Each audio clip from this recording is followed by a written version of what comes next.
না, ঠিক কিনা? সেই জন্য নিয়ামত আমি আপনি যখন পাবো কোনো মাধ্যম দিয়ে, কারো ভালোবাসায়, কারো সমর্থনে, তখন এই বান্দাগুলোর উচিত হলো এর শুকরিয়া আদায় করা, সেই মানুষগুলোর শুকর আদায় করা, তাদের সাথে কৃতজ্ঞতার স্বরূপ বিনয় আচরণ করা, ঠিক কিনা? আল্লাহ রাসূল বললেন, যদি কোনো মানুষের শুকরিয়া কোনো মানুষ আদায় করতে না পারে, তবে নিশ্চিত ওই মানুষগুলো আল্লাহর প্রতিও কৃতজ্ঞ নয়, ঠিক কিনা? সেই জন্য মানুষ যদি আমাকে আপনাকে উপকার করে, কোনো কিছু দান করে, তার কৃতজ্ঞতা প্রকাশ করতে হবে, ঠিক কিনা? এই কৃতজ্ঞতা যদি প্রকাশ করে, তাহলে এই মানুষগুলো আল্লাহ তাআলারও কৃতজ্ঞতা প্রকাশ করবে। আর যদি মানুষের থেকে কোনো কিছু পাওয়ার পরে কৃতজ্ঞতা প্রকাশ না করে, আল্লাহর নবী বলেন এই মানুষগুলো আল্লাহর কৃতজ্ঞতা আদায় করবে না। আর যারা আল্লাহর কৃতজ্ঞতা আদায় করবে না, এই বান্দাগুলো জমিনে জালেমের রূপ ধারণ করবে, ঠিক কিনা? আমরা চাই আমরা মানুষের উপকারের কথা মনে করে কৃতজ্ঞতা প্রকাশ করব এবং মহান মালিকেরও কৃতজ্ঞতা প্রকাশ করব, ঠিক কিনা? সম্মানিত উপস্থিতি, আমি আপনি মুসলমান, বিশ্বনবী আমাদের নেতা, ইসলাম আমাদের ধর্ম, আর ভালো কাজ হলো আমাদের কর্ম। এই ভালো কাজ আর ইসলামী দল যারা করে, ইসলামের কখনো পরাজয় নাই, ঠিক কিনা? মুসলমানরা কখনো পরাজয় বরণ করে না। মুসলমান যে দল করে ইসলামী দল, ইসলামী দলের একমাত্র ঝান্ডা হলো আল্লাহ তাআলার হাতে। আল্লাহ তাআলার সৈনিক যারা, আল্লাহ তাআলা বলেন তারা পরাজিত হয় না কখনো, ঠিক কিনা? আমি আগেও আলোচনা করছি, আমার বাংলাদেশে যত মানুষ আছে, এই মানুষদের যদি ভাগ করি, দেখবেন 90% 95% মানুষগুলো মুসলমান, আলহামদুলিল্লাহ, ঠিক কিনা?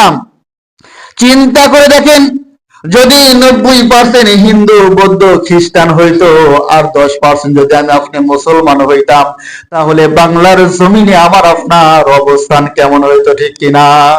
অন্য রাষ্ট্রের দিকে তাকান, মুসলমান কম, কেমন কম?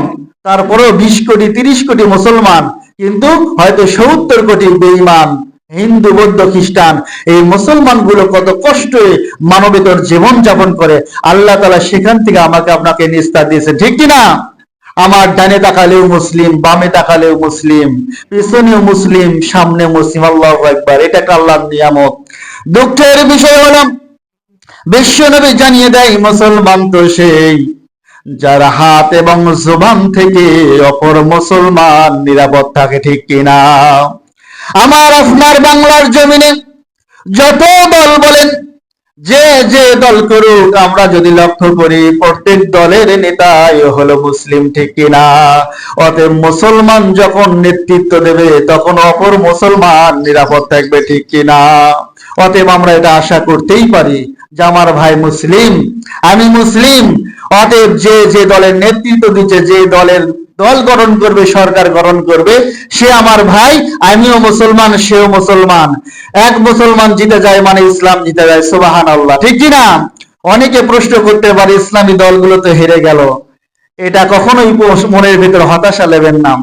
ইসলাম কখনো হারে না, ইসলাম কখনো হেরে যায় না। ইসলাম ছিল, থাকবে, অনন্তকাল থাকবে, ঠিক কিনা?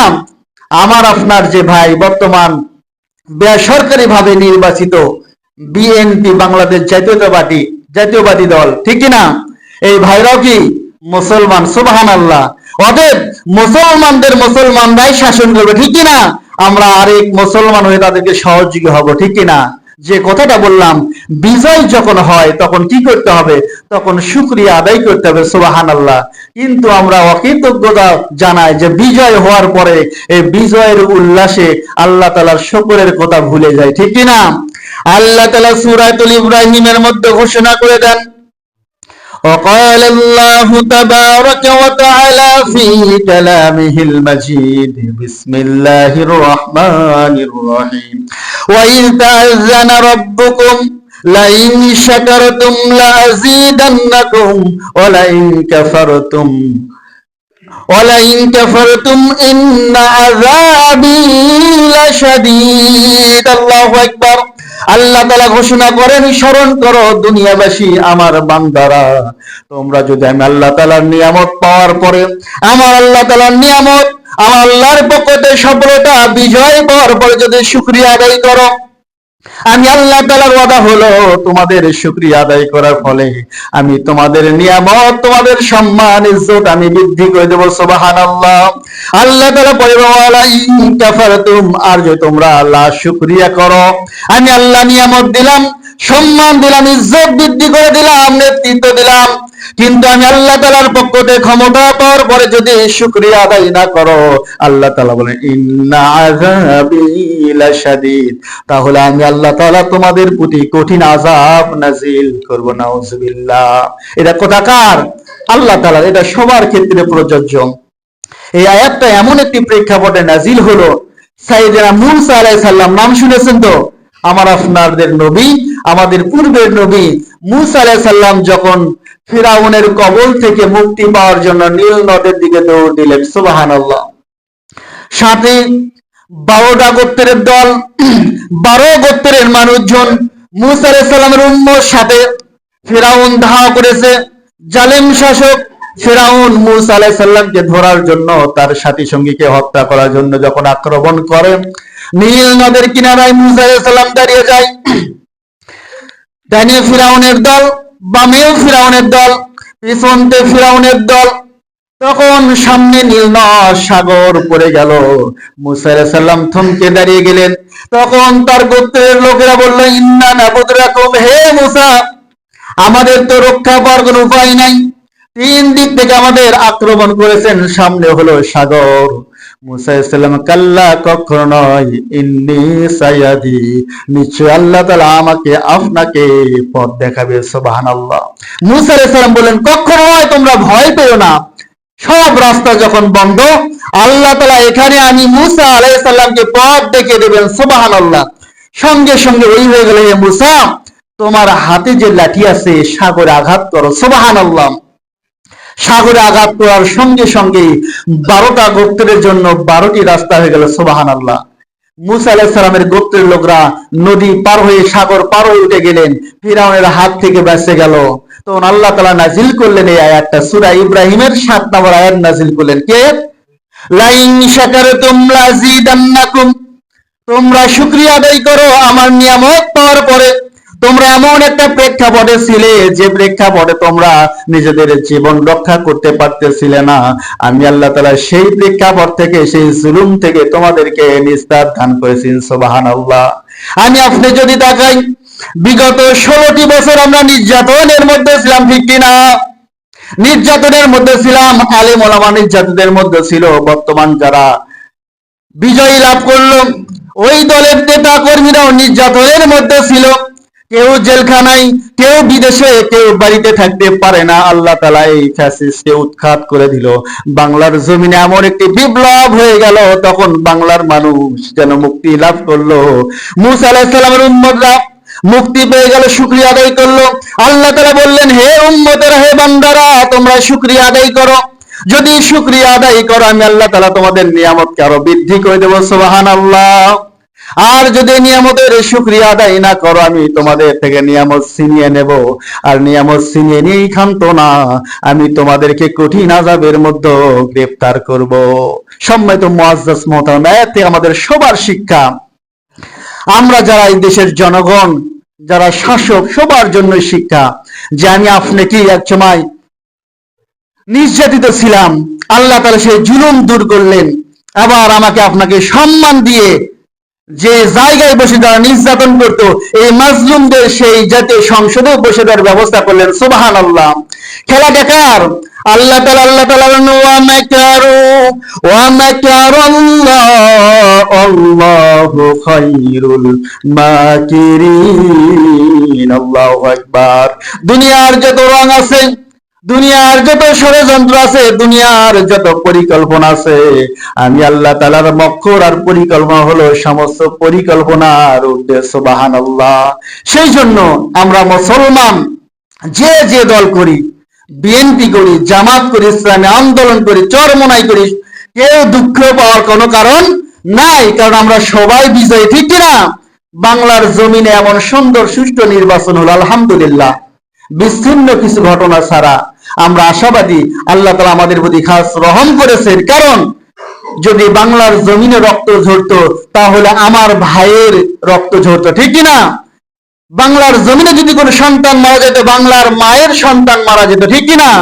অতএব আল্লাহ তাআলা আমাকে আপনাকে হেফাজত করছে, আমরা আশাবাদী, আমরা মুমিনরা সবসময় আশাবাদী রাখে যে আল্লাহ তাআলা যেটা কল্যাণকর জাতির জন্য, উম্মার জন্য, আল্লাহ তাআলা সেটাই নির্ধারণ করে দেন। সুবহানাল্লাহ। যেমন আল্লাহ তাআলা সূরা ফাতিহার মধ্যে বলে, ইন্না ফাতাহনা লাকা ফাতহাম মুবিনা, মুসলমানদের আল্লাহ জানিয়ে দিলেন নিশ্চয় আমি তোমাদেরকে প্রকাশ্য বিজয় দান করলাম। এই আয়াত যখন নাজিল হলো, আয়াত এমন একটি প্রেক্ষাপটে নাজিল হয়ে গেল, তখন মুসলমানরা হুদাইবিয়ার সন্ধি স্থাপন করে পরাজয় বরণ করেছিল। সুবহানাল্লাহ। মুসলমানরা বলে আমরা তো পরাজয় হয়ে গেলাম। নবীজি সাল্লাল্লাহু আলাইহি সাল্লাম কাফেরদের সব শর্তগুলো মেনে নিল।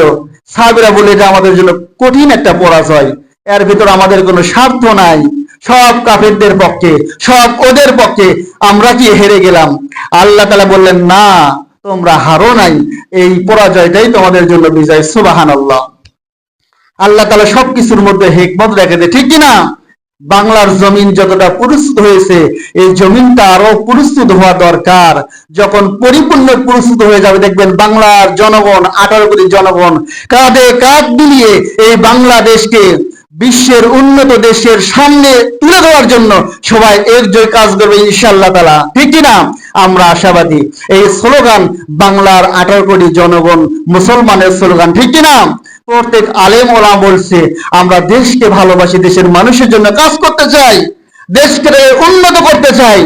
অতএব এই দেশ সেই দিনেই উন্নত হবে যেদিন বাংলাদেশের 18 কোটি জনতা সব মতামত দলভেদ ভুলে সবাই কাঁধে কাঁধ মিলিয়ে জাতি রাষ্ট্র গঠনের জন্য, জনগণের কল্যাণ রাষ্ট্র গঠনের জন্য সবাই সবকিছু ভুলে দেশের জন্য কাজ করবে, জনগণের জন্য কাজ করবে। সেদিন বুঝবেন যে বাংলাদেশ 100% এই বিজয়ের উল্লাসে আল্লাহ তাআলার শুকরের কথা ভুলে যায়, ঠিক কিনা?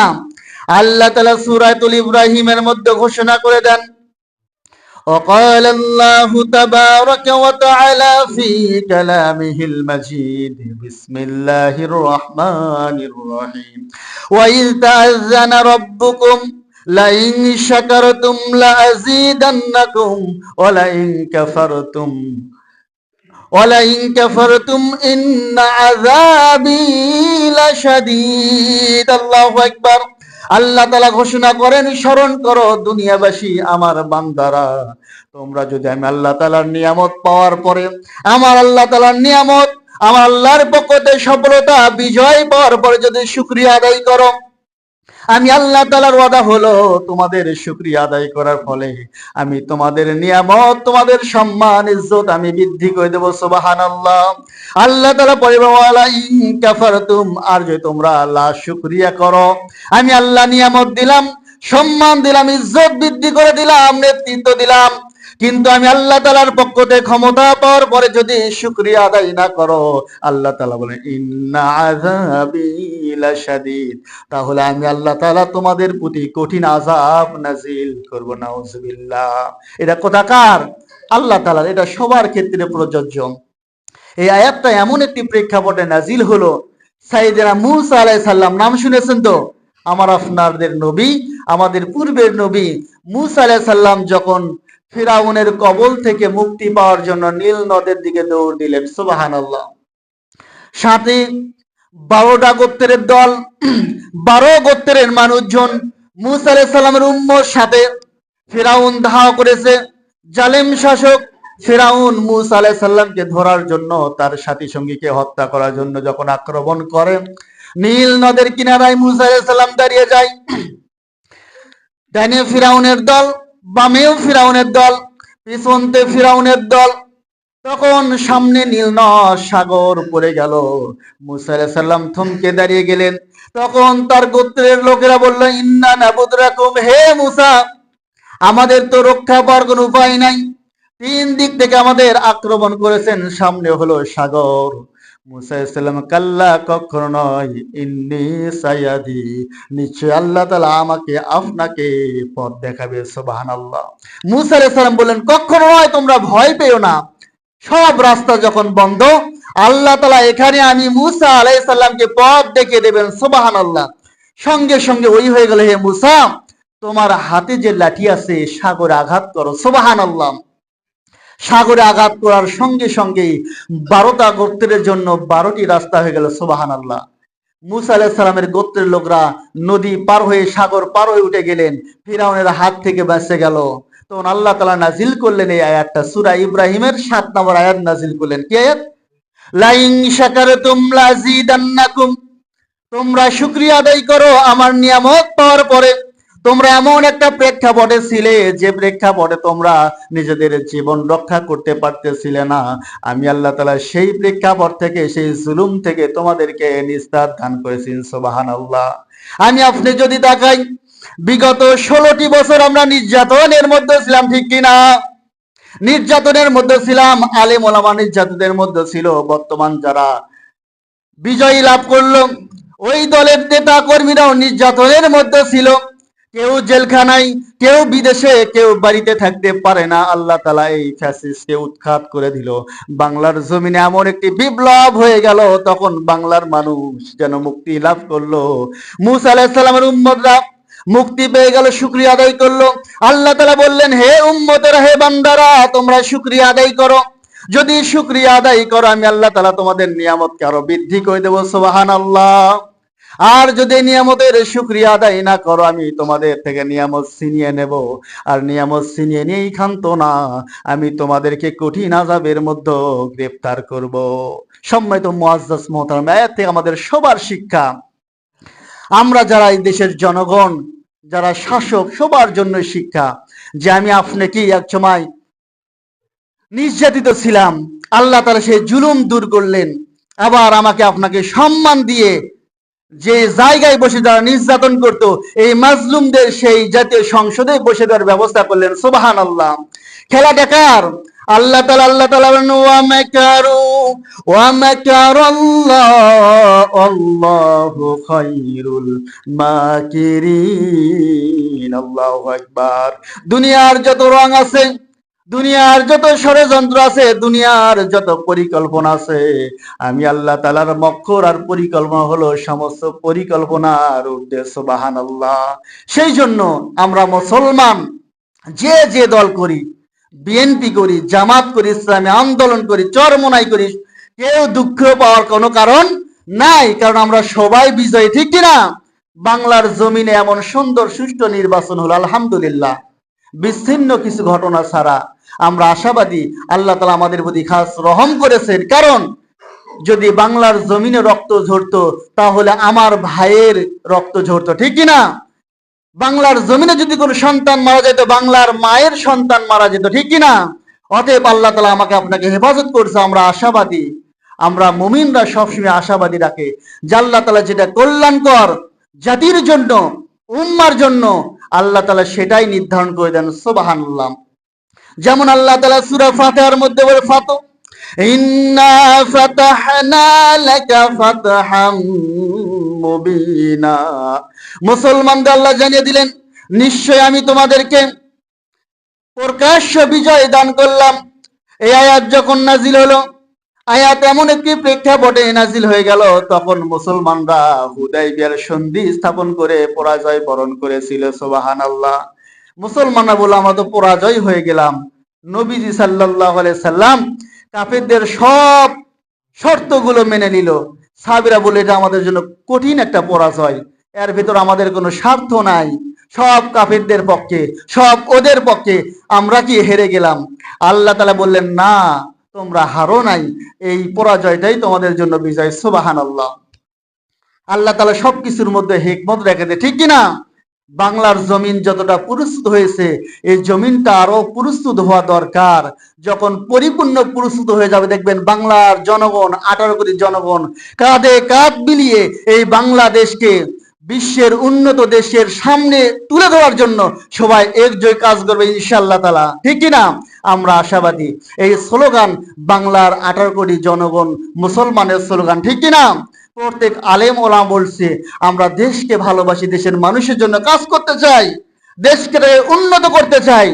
অতএব এই দেশ সেই দিনেই উন্নত হবে যেদিন বাংলাদেশের 18 কোটি জনতা সব মতামত দলভেদ ভুলে সবাই কাঁধে কাঁধ মিলিয়ে জাতি রাষ্ট্র গঠনের জন্য, জনগণের কল্যাণ রাষ্ট্র গঠনের জন্য সবাই সবকিছু ভুলে দেশের জন্য কাজ করবে, জনগণের জন্য কাজ করবে, সেদিন বুঝবেন যে বাংলাদেশ 100% প্রস্তুত হয়ে গেছে।